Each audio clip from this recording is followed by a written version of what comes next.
What is up, everybody? It's Dr. Vibe here, host and producer of the award-winning Dr. Vibe Show. But this is not a Dr. Vibe thing tonight. It's a men and masculinity thing tonight. And we're continuing our epic conversations called M&M Explores. And we have another new friend. Well, he's not a new friend to the M&M Explorers. He actually spoke at their first summit, the Men and Masculinity first summit. But I have never met him till a little while ago. And now we're going to get to know him better tonight.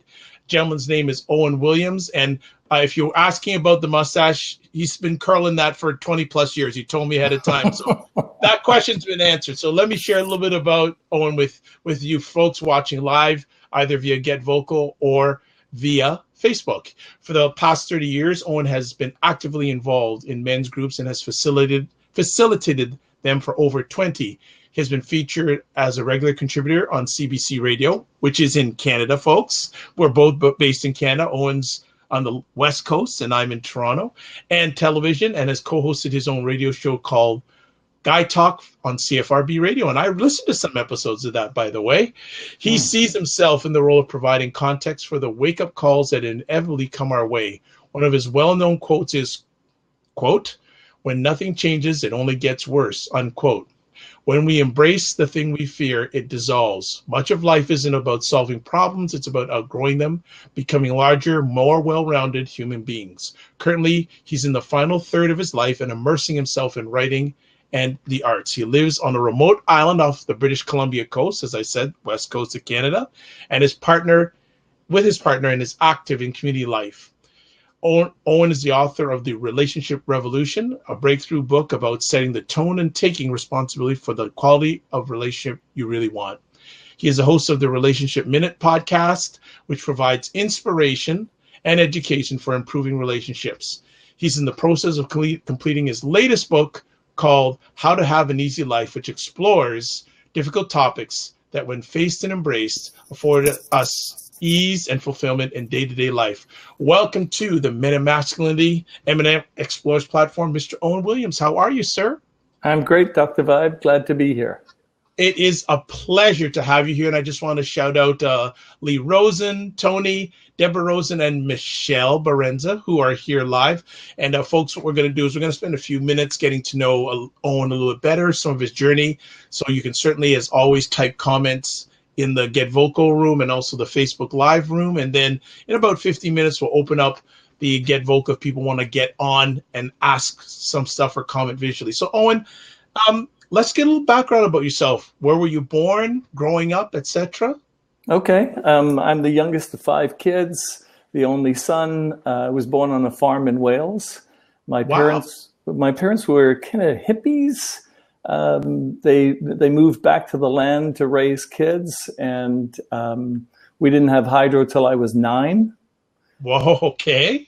So I'm used to roughing it, and although I don't do that anymore, but it was an interesting journey because when you grow up on the land, you have a different relationship to nature, and that was a fundamental thing that shaped me as a kid. Nice. And what was life growing up? One of 5 kids, parents. Mm-hmm. What sort of influences did your parents have on you at a younger age?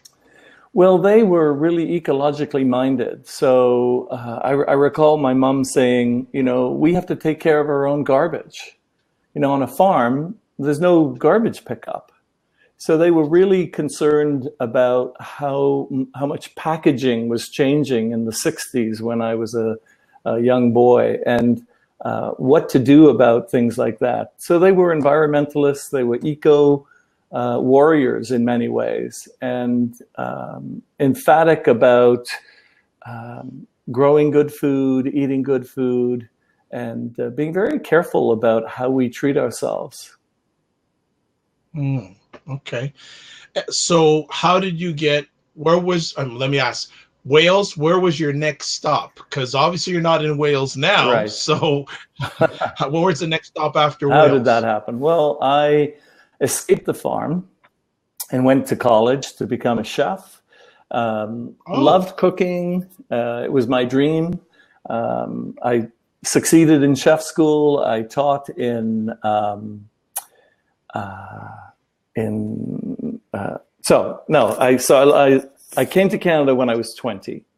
And Okay. I guess the point of that is I just wanted to be a chef, but nobody would hire me because I didn't have a Canadian experience. So people were like, well, we can't really hire you, even though I had all these degrees and lots of experience in Europe. But it was a time, as it is sometimes for immigrants today, where it's really hard to break in to a market that you're well versed in, because there's expectations and standards that might be different. So I never actually cooked professionally when I moved here. Oh, okay. Yeah. Why did you choose Canada? Well, I got married at 20, and my wife's family lived in just outside Toronto, and it seemed like the best place to go to. So we moved there, and I spent 39 years in Toronto before I moved out here. Do you miss Toronto at all? I miss the restaurants. I miss some good friends. We have 2 restaurants on our island. Nice. It's only 2.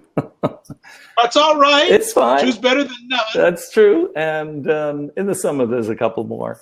But it's a very different way of life. And so I miss some really good friends and some parts of the city, and being able to go to plays and different things in the arts, bands and stuff. But we get down to Victoria, Vancouver every 6-8 weeks, and we get our little fix of the city life, and then come back and just swim in our beautiful home here. Nice. When did relationships or studying relationships enter your journey? Yeah, well, by the time I was 27, I felt like I had it all. And, I had a beautiful wife, I had a great career, I had money, I had property, and I was miserable on the inside. Mm. And it was really difficult for me, because it's like, how can I have all the things that you're supposed to have, yet be unhappy? And, I was unhappy with myself, not with the things that I was creating. And it drove me eventually. And it was there that I realized that I'd been avoiding certain things in my life. I'd been running away from certain things, including my family. As much as it was idyllic to grow up where I did, there was also parts of my family life that were very painful. My dad became a drinker around the time that I hit puberty, 9, 10, 11. And that escalated. It was problematic. And so I hadn't dealt with any of that stuff from my past. And I was experiencing it coming up in my own relationship. And I had vowed, as a teenager, never to be like my parents. Well, guess what? 7 years in, I realized I have exactly the same relationship as they had. Oh, wow. And in its worst way. And I was really miserable. Wow. So you noticed that things weren't going good. What did you do to start changing or start making a turn? Well, as I say, I went into therapy, and it's interesting because in Toronto there's therapy under OHIP, our medical insurance plan, and I went for 2 years, and really nothing changed. And a good friend said to me, "Well, it's not changing because it's not costing you anything. If you put some skin in the game, maybe you'd be more motivated to look at yourself in a different way." And I'm like, well, I don't want to pay. Like, why should I have to pay for this? So, of course, I took the advice. I stepped into a different kind of process, but a therapeutic process. And I changed more in the first year than I had in the previous 3. So it was life-changing to all of a sudden take responsibility for the kind of changes that I wanted to see in my life. And I kind of got hooked on the process. It was so relieving and engaging. And it was the therapist that I was seeing, it was a couple, a husband and wife. They encouraged me to take a training program. And I had the time to do it and the money to do it. I was teaching at the time as a professor in the community college system in Toronto. So my teaching workload wasn't that great. And so I entered a training program, never thinking that I would become a counselor or a therapist. And it unfolded from there.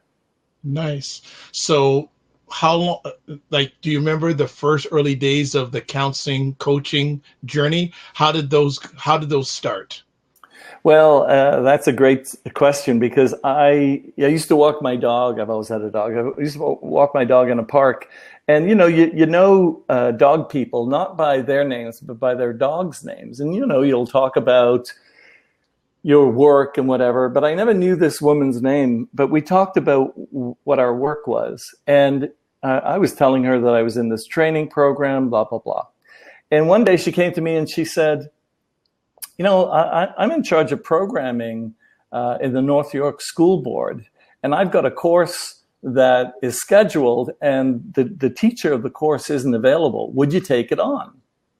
And I'm like, oh, what's the course? And she said, well, it's conflict resolution. And I was thinking, oh God, that sounds really dry and boring. So she said, well, you know, anything to do with relationships you can do, so long as it's, you know, in the 10-week period. So I stepped into it, as I tend to do when opportunities come in front of me. I've learned to say yes to life because things lead to things. And so I taught the course, and two of the women in the course came to me at the end of the course and said, well, I got more out of this course than I have out of visiting with my therapist. Would you take me on to work with personally? And I'm like, really? Because I had not expected this. Right. And so I tentatively said yes, and then they wanted to pay me. It's like, whoa, you want to pay me for this? It just seemed easy and natural. And that's really, in a nutshell, how my practice started. Excellent. Well, let's get to the main conversation topic this evening, and I think it's a very interesting one. And I'm going to open up the room now if people have any questions. You wanted to chat about, to be a great dad, you need to be a great husband. And it's actually funny. I just started to do a facilitate a parenting class, and I showed them a video. And unannounced, I did not realize this line came up in the video. Oh, so wow. As I said, wow, I said, I've never heard, outside of you, I had never heard it before. And it was a young father with his first child. And he said, you know that they say in order to be a great dad, you need to be a great husband. I said, I wonder if Owen and this gentleman know. No, I didn't. I didn't know. So why did you come up with this conversation piece tonight? Well, I've been in private practice for over 30 years, and I've worked with a lot of couples who, you know, no couple comes to me if things are going great. So they're usually in crisis and facing some difficulty. And many are at the stage of splitting up, or they've already split up. And, you know, I hear a lot of women saying, God, I can't stand being with him. You know, our marriage is terrible, but he's a great dad. And I'm like, well, how can he be a great dad if you have lost respect for him? If you don't like him or want to be with him any longer? And, you know, it opened up lots of conversations in my individual and couples counseling about, you know, the role of parenting in raising kids. I mean, there's lots of single parents, and kudos to them. I mean, I think two parents raising kids is hard enough. A single parent, whether it's a man or a woman, raising kids, I mean, that is such a task. So I just look at it from the perspective of what do kids really need from their parents? And I think kids need parents to love each other. Okay. Now, and so, and you and I had a brief conversation about this, because I know that you're saying you need to be a great husband. Mm-hmm. So we're going to go at it right at the front end here. What about single fathers who are not married? Okay. You mean who are not with the mother of their children? Yes. Okay. Great question. And I think the essence of that is, how does he talk about the child's mother? How does he relate to the child's mother? What's the interaction like? You know, I said earlier, I ended up having the same kind of relationship as my parents modeled for me. And it wasn't the part that I liked. I mean, it wasn't all bad, their relationship, by any means. But the pieces that didn't work, I had adopted those. So when a dad, and believe me, I work with lots of individuals whose parents split up, and some whose parents still don't talk to one another after 25 years. And the kids, as adults, are still struggling with their relationship with their parents and the acrimony between them. So, you know, I think that kids lose out when parents, whether they're together or not, can't transform their relationship to one of liking, trusting, and respecting. Yeah, it's interesting. I was speaking to a gentleman who's a family lawyer who's become an associate, well, a friend, a supporter of dads. And when we first met, within the first 10 minutes, he said, all dads want is to be treated with respect and fairness. Yep. And it just stuck in my head, that quote. So when you were doing your relationship counseling and you were doing it with men, mm-hmm. do you get to the point to find out what was their relationship with their father? It's a primary part of my work. Because, I worked with a young man a while ago who doesn't talk to his own dad. And he thinks he's going to be just fine as a dad. And I'm like, well, you know, your kids are going to watch that. Yes. They're going to see that you're there for them and you love them and you play ball with them and you do whatever you do with them. But there's always going to be this lingering wondering about, but why don't you have a good relationship with your dad? What went on there? Look, we disappoint each other. Parents disappoint children. Children disappoint parents. But one of the things that I find that we struggle with as human beings is we don't deal with disappointment well. We get positional. We get stuck in a perspective. You know, they're wrong. And what I'm proposing here is that the damage that causes goes on for generations. Yeah, I agree. So what, and I guess it's a generalization, when you're doing your coaching of men, do you see a familiar pattern of how they were raised by their father and how it trends into their fathering their children or child? Well, I see a pattern of either becoming exactly like them or being the exact opposite. And there's a saying in the 12-step program, 180 degrees from sick is still sick. Mm. So I guess my point here, Dr. Vibe, is that if we can't let go of the disappointment that we might have with our dads, and believe me, I didn't talk to my dad for 6 years. Wow. I left home a pretty angry young man. You know, he disappointed me. I did not know how to deal with it. He didn't know how to deal with it. We were both waiting for the other to take the first step. And interestingly, it's like when I went into therapy, the big problem for me was underlying was my relationship with my dad.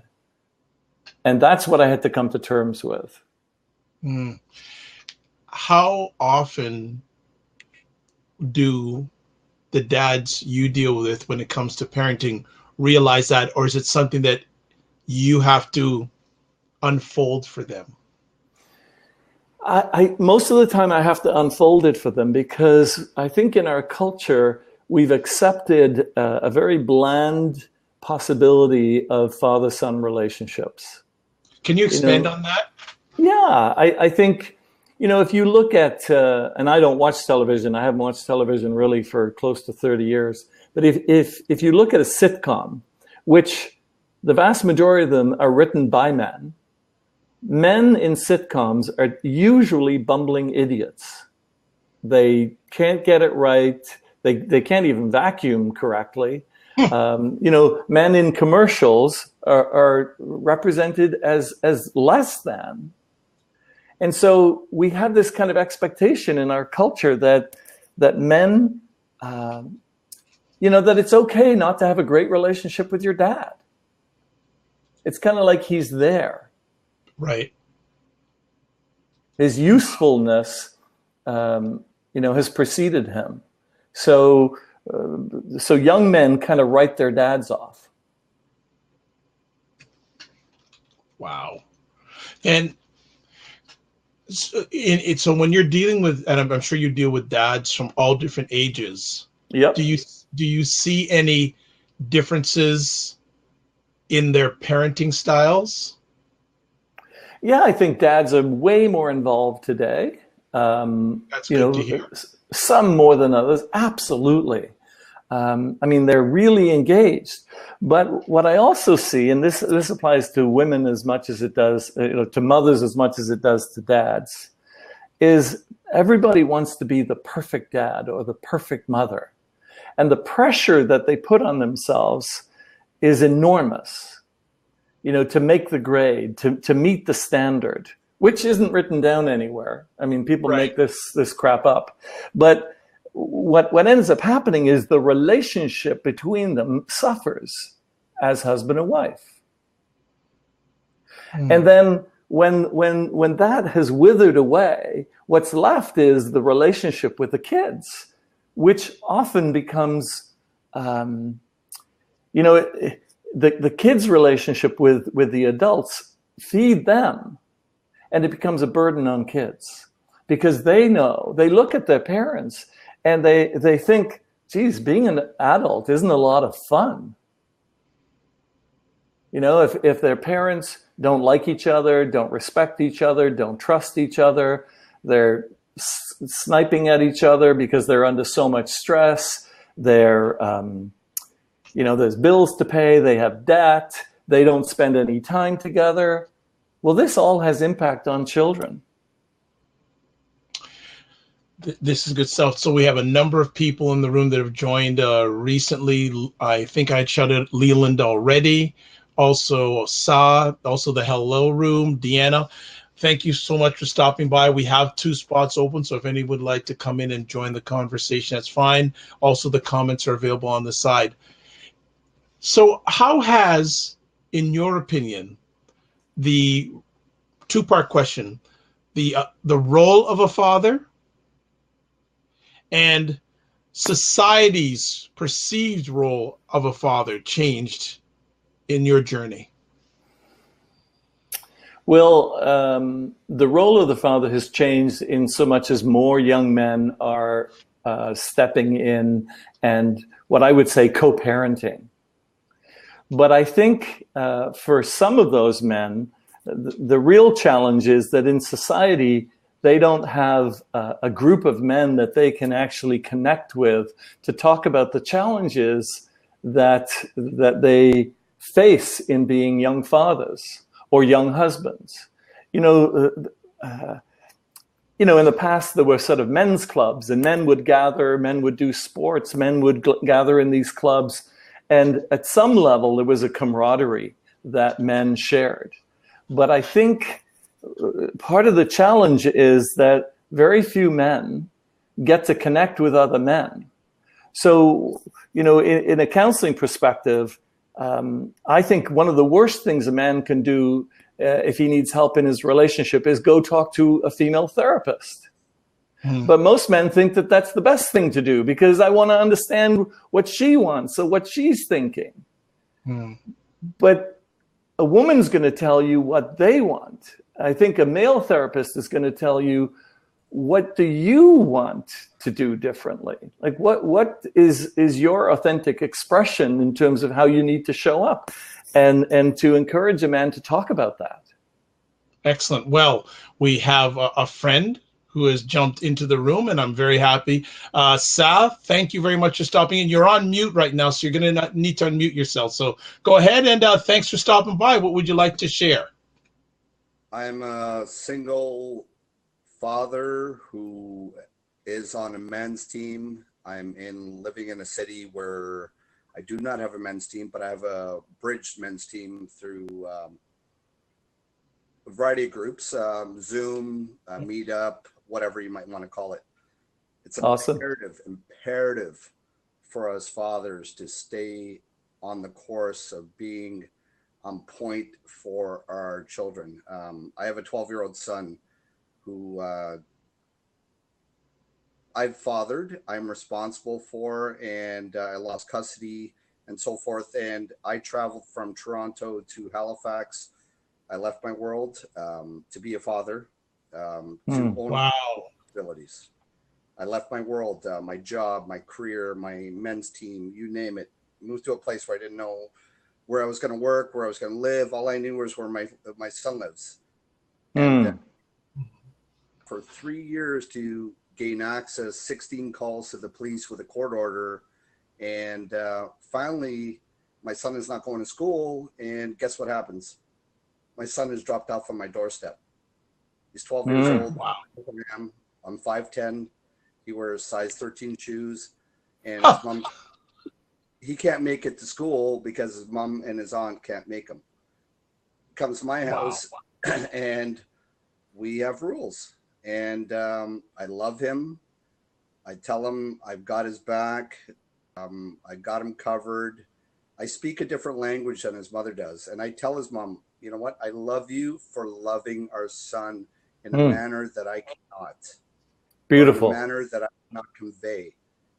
Now is the time that you share his next path over to perhaps what his father may be able to do. So anyways, he's here with me for a month, and I love it. I'm scared, but it's my responsibility.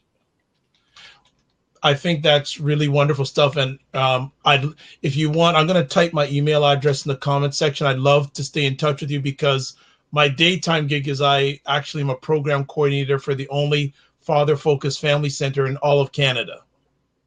I'm in there with you, brother. I'm in there with you. So I typed in my email address. Oh, and what would you like to share with Sa after that was good stuff. Yeah, I really appreciate that you see the value in being present for your son at this critical time in his life. I always say a woman can a boy, but she can't teach. And that's not about being disrespectful to women. It's about honoring that there's a time in a boy's life that men need to rally for him. And, you know, the fact that you took the leap, just that tells your son something so powerful about what's possible. So good for you. And, you know, it's going to be a bumpy road. You already know that. It's been bumpy. But, yes, you know, so for me to hear you say, I love you, you know, the boy's mother, I love you for the way that you can love our son. That's huge. That's huge. Instead of hanging on to resentment about, you know, how you got there, you're there. The truth, my truth is that, you know, couples fall apart because our shadow stuff from our past comes into the relationship, and most couples have no way of dealing with that because some of it's unconscious to us. We don't even know what's going on for ourselves. But when men can be in a men's team, whether it's by Zoom or in person or any other way that you fabricate that for yourself, you'll gain insight into how you want to show up for this young man. I love it. Yeah, that's fantastic. Sa, what is your vision for your son? I want him to have a better life than me, as most fathers do for their children. I want them to learn the qualities of what it feels like to be a good man. I want him to learn about his strengths his weaknesses, recognize what those weaknesses are, maybe the shadow sides as well, and know where his power is coming from. He decides, he chooses. And we talk about the warrior, the king, and the magician, and the lover. Presently, right now, he's 12. A lot of times he's like, I don't know what you're talking about. It's over his head a little bit. But, okay. In our house, we talk about, I am the king. He is the prince. Mm. And I talk about ownership of responsibilities, respect for oneself, respect for one's home, respect for one's word, dignity, the intangibles. We talk about the intangibles, and we talk about honor, and we talk about commitment. For what I want for my son is to grow up to be a leader. I don't want him to be a follower. I know he'll have his challenges in his life, as I've had, and as a lot of us do. And I want him to grow into himself, of what he wants to be for himself. Beautiful. If he wants to, great. I'm okay with that. Wonderful. Right. Anything you want to add on? Yeah, I think so. You've found yourself in Halifax. Start a gathering of men. Get a group of men together. It's amazing how when you put it out there, there's a hunger in men to discover more parts of themselves. And you're being a leader in your son's life, and you've got a lot to offer. Thank you. I agree. Yeah. That's fantastic. Tony, joining in, and I also want to shout out Stephen. And again, I'm glad to have all the men come on in. Sal, you can certainly stay on if you'd like, or click out whatever is most comfortable. Anyone who else wants to jump in, just message me on the side. Tony? Hey again, Owen. How are you? Hey, good, thanks, Tony. Well, as I was mentioning in the pre-show, I myself am not a father. I am an uncle. I am an uncle of a 12-year-old boy and an 18-year-old boy. My brother is a single father. As a child, my brother and I was raised by my mother, his single mother, along with her sister. But she made sure that we had a lot of men in our lives, like the children's minister of our church, or the youth minister of our church, or a good friend of our family who rented a room back our house. He became my father figure. Yep. Just had a lot of, even my brother was, a man, figure in my life. And it turned out that history repeated itself for some reason. And now it always does. And now, we're back in the same situation again, but a little different circumstances I'm the uncle, and sometimes I have to not take the place of, but act as a father to my nephews, because my father, because my brother is always working, or just not around, or just so I become the cool uncle. Yeah, and don't underestimate, Tony, the value of an uncle, because there are things that boys can share with other men that aren't their dad. It's actually easier to share some things because there's a safety in that relationship, and sometimes way less vulnerability, because uncles can have more tolerance or more range. And so it's a very important role that you step into, and not just in terms of supporting your brother, but in supporting your nephews. Yeah. I want to jump in here, because I'm sure there are many men that you have coached, past, present, and future, that were raised by their mother. How does that affect them as a father? Well, there's always two sides to every coin. Sometimes, if there isn't a lot of male influence in their lives, my experience is they often become soft men. And what I mean by a soft man is a man who is acquiescing to the needs of the feminine. Because if you're just raised by a single mother, she holds all the cards in terms of love and acceptance and blessing. And as children, we always want to be blessed. We want to be blessed by the feminine. We want to be blessed by the masculine. So if a boy is only blessed by the mother, there's a lot at risk of losing in terms of fully inhabiting their own identity as a man. And in fact, there's a lot of questions. What does it mean to be a man? Because my dad was absent at some points through alcohol and different things. And my version of my dad was skewed by my mother's view of him and her upset with him for not showing up a particular way.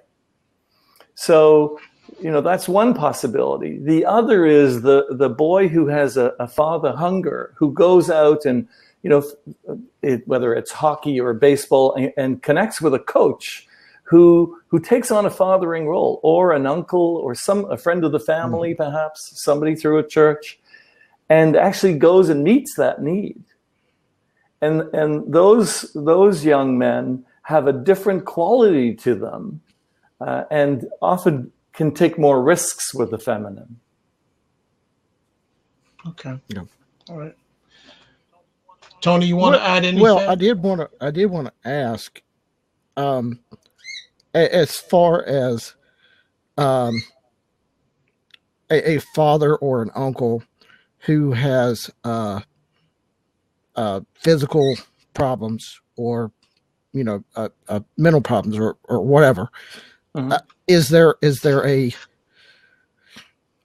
a difference between the relationship of a child who has a father or an uncle or a grandparent that is just not, does that make sense what I'm trying to say? There's a possibility for more acceptance, more range of acceptance. We're all different. We all have limitations. Mm-hmm. We all have a variety of aspects to who we are. Mm-hmm. So, we all bring something valuable to the table. I think that's what's important. Yeah.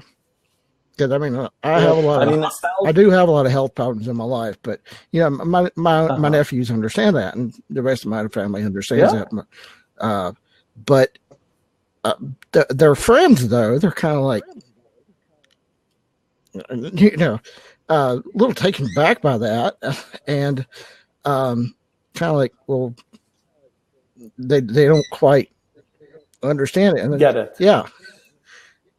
But this is an opportunity for your nephews now to take a stand with their friends and educate their friends about, differences and inclusion. One of the lovely things that Sal said was, he said, I told my son, I have your back. And that's what boys need. So long as you can communicate that to your nephews, that you have their back, there'll be a stand for you too. Yeah. I want to cycle back a bit to earlier on in regards to because to be a great dad, you need to be a great husband. And I'm sure that in your coaching journey, you're dealing more and more with single fathers. Yes. Yeah.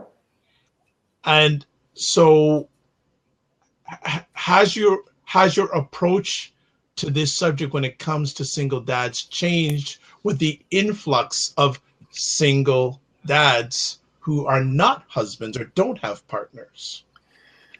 Well, the gift in being a therapist, counselor, coach is that I'm always learning from my clients. Right. They bring the insight to me, because what shows up in the process is really what's missing or what's needed. And, I think the big thing that's missing for men is camaraderie with other men.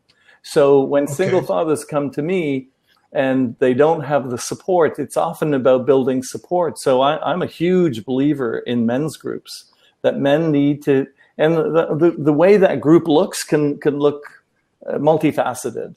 but that we need to actually connect in and hang in with other men. Oh, look who's here. All right. The new star of the show has appeared. Hey, Sal, who's this? This is my lovely, handsome prince, king in training. His name is Kai. Hi. My son. Hi, Kai. Hey, Kai, how you're as old as my youngest nephew, and you look about that way. Yes. So, Kai, I'm going to put you on the spot, and I know Daddy's got your back. What do you love about your dad? He's nice and caring.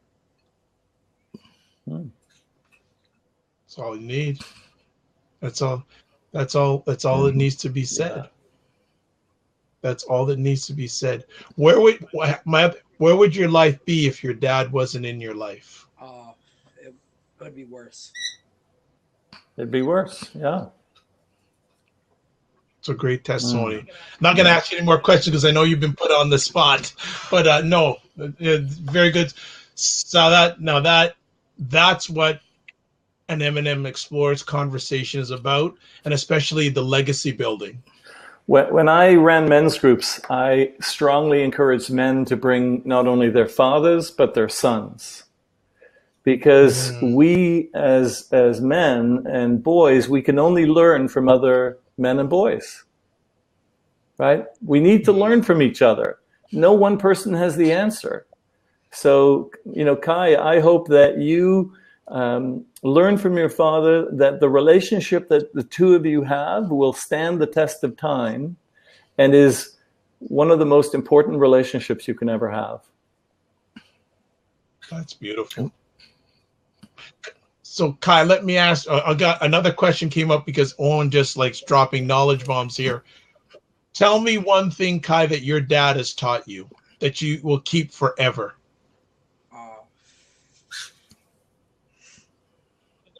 Doesn't have to be anything big. Could it be even a small thing? Whatever you need, man. Say whatever you need. Okay, you think about it. I'm going to ask Dad the same question. What has one thing your son has taught you that makes you strive to be a great dad? He's taught me that I am worthy of fatherhood. He's taught me that I'm worthy of my path of being a better man if I choose that path, and if I'm committed to that path, and if I'm willing to pay the price. And the price doesn't have to be so hard, actually. The price can be very easy, and it can be very, very good because I don't need to reinvent the wheel. And I have my men around me, and if I watch and follow the process, and I am vulnerable and authentic and loving and caring, and I'm really determined to be a better man and human being, then this process will be a lot easier for me. I'm very stubborn to some degree, I'll be honest with you. Many men are, so don't feel alone. So Kai has taught me it's a worthy journey. Beautiful. And I'm worthy. And I'm worthy. The flip side of stubborn is determined. So I actually hear a determination that you have by relinquishing your job, your familiarity to actually plant yourself beside your son. My hope for you, Kai, is that you, Sal, is that you share with Kai stories of your own father. Yeah. So this is multi-generational. And, my dad didn't get along with his dad, so he didn't share anything about his dad. And that was a big hole in my life. It's like I had this hankering to know more about my lineage. I plan to. My father's passing is coming up on Thursday coming up, and I have a ceremony planned. And this will be the first time that I'm with my son together, he and I, that will be on the anniversary of my father's passing. So yes, okay. I plan on. Wow. Absolutely. That will be, and I think for both of you, I speak that you'll never forget that moment, and you keep that moment forever and ever. Absolutely. Absolutely. That's a really, really huge moment, and that's really big. And actually, so I'm going to ask you. We're looking at this subject: great dad, great husband. What good or bad did your dad exhibit that affected you being a husband for the time that you were? My dad was very quiet. He went to work. He worked like 6, 7 days a week. He didn't really convey himself openly with dialogue. When I used to ask him about the emotional stuff, he'd be like, "What do you want from me? You have over your head. You have food on the plate. You have medicine. You have school. What else do you want from me?" And I recall in my relationship with my son's mother that when my parents were ill and I'm the only care provider, she asked me, she's like, "You're leaving us?" And I said, "No, I'm not. I have to take care of 2 elderly people who are unable to take care of themselves. And what else do you want from me?" I remember the words coming out of my mouth, "What else do you want from me?" And I remember those words coming out of my father's mouth of, "I'm giving you everything that I've got. What else do you want from me?" So I consider it a positive, but at the same time, you know what? I could have dealt with it better. I definitely hindsight's 2020. Come on. Exactly. Yeah. You know, and from that point, you know, when the relationship kind of dissolved, I told myself I was not going to walk away from my responsibilities to my boy and my responsibilities as a husband. You know, whether she and I are together or not, he's my responsibility, and you know, she takes good care of him, so I need to take care of him as well too on her behalf. Beautiful. So I love her for caring for him. Wow. Owen, do you want to add to that? This is fabulous. Well, I mean, the only thing I can say is that at this juncture, you know, hitting puberty, being 10, 11, 12, this is where, you know, you're not a boy, you're not a man. You're in this in-between and betwixt stage, and your dad's guidance is critical here. He gets to teach you how to be respectful to women, how to be respectful to yourself. There's so much richness that's possible here. And this is actually being a good husband, even though you aren't together with his mother, right? It's like this is being husbandry is actually the art of husbandry meant to hold things together. It was an embrace. And so you can still have that embrace in a different way. Wonderful. Thank you. Yeah. Wonderful. Thanks for showing up, young man. Yeah, big time. Give him a thumbs up. Keep it going. Keep it up, and watch Dad's back. He loves you lots. Thanks, Nice. gentlemen. Thanks. Thank you. Thank you for making the conversation better. You're welcome. My pleasure. Bye-bye.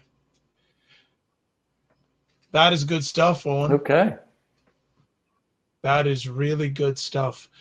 We're starting to wind down the conversation a bit. Were there any other things that you wanted to make sure we included in our conversation this evening? Well, I think the key thing that I want to reiterate is that whether, let me say this.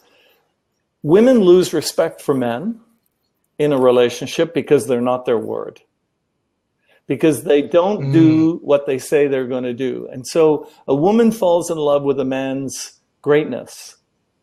And sometimes before he can even see it, you know, she has belief in him. She has, you know, which will turn into an expectation that can feel like pressure. But when a man says he's going to do something and he doesn't, and she has to turn into a nag to try to get him to do it, eventually she'll stop challenging him. But it is the role of other men to challenge men. It's not a woman's role to challenge us to be the best that we can be. We need men to do that. And I find that relationships go south when women have lost respect for their man, because he doesn't appreciate being challenged. There comes that word respect Yeah. again. But you see, I think it's self-respect.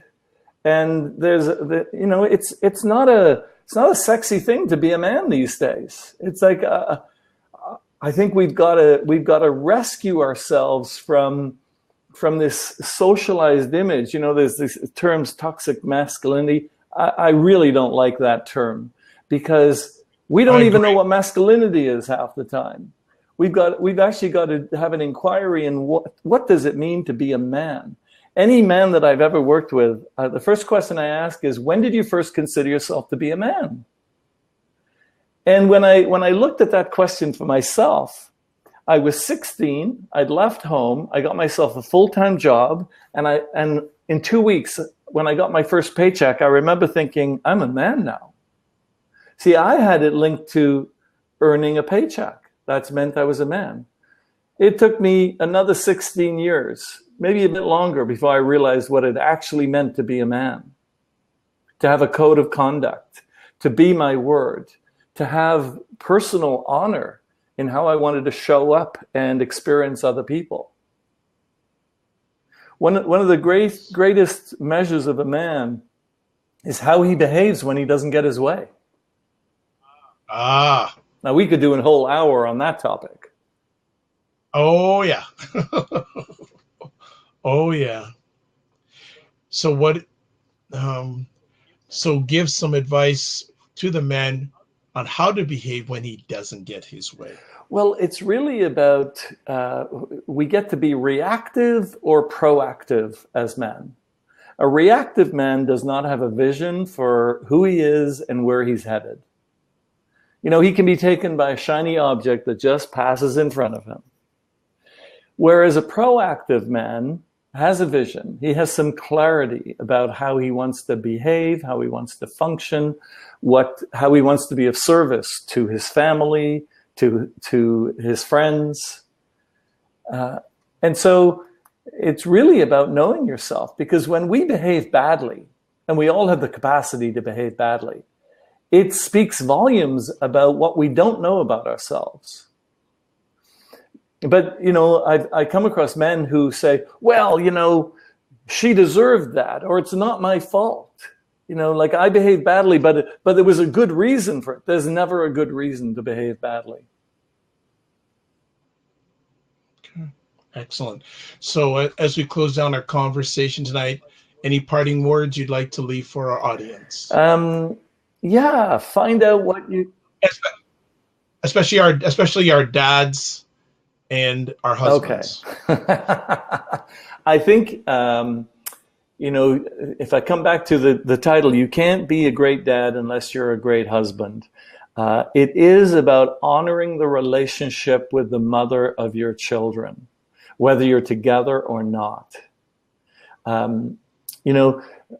You can love, honor, and cherish somebody without being together. Because at the end of the day, it's what we all want. And in relationship, we've got to give. If we want it, we've got to give it. It always penetrates. Nice. Excellent. If people want to get in touch with you, what's the best way? My website is relationshipexcellence.com. I'm going to type that out right now. And my podcast on iTunes and Spotify and all those other sites is The Relationship Minute. And how long has that podcast been going for? I release one every 2 days. They're 1 minute podcasts about relationship tips. It's been going only for 4 months, but yeah. Good. You're a veteran. You're a veteran now. Well, I'd like to say thank you on behalf of the Men and Masculinity core team, for taking time out of your positive, productive schedule to share with us tonight. Really enjoyed the conversation, even more when men like Sal come on with his young man. That really is what it's all about the legacy building, a positive legacy build. I'm Dr. Vibe. I'm the host of these epic conversations, M&M Explorers. A few last things before we shut it down. I'm going to give the website for Men and Masculinity that's in the comments section. So if you want to go there, you will have a lot of rich information. And also upcoming conversations on M&M Explorers. We have on April 11th, Robert Leung, and he's going to be chatting with a gentleman who he's mentored for a number of years. And the title of the conversation is Men, Why Wait Till You Die to Hear Your Eulogy? So each of these men will be eulogizing each other. Beautiful. And then on April 18th, we have Tom Mack talking about Men, Do You Have a Code?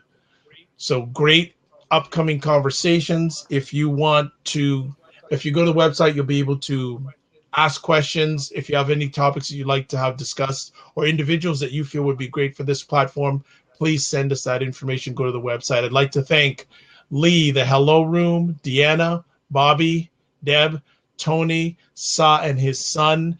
There's some other people that came on. Oh, Stephen. Also, if I forgot you, it's because of my head, not my heart. And thank you so much. And please subscribe to the channel. We'd like to have you as a regular visitor and a regular contributor. Be well and good night. Thanks, everybody. Thank you. Goodbye. Be well.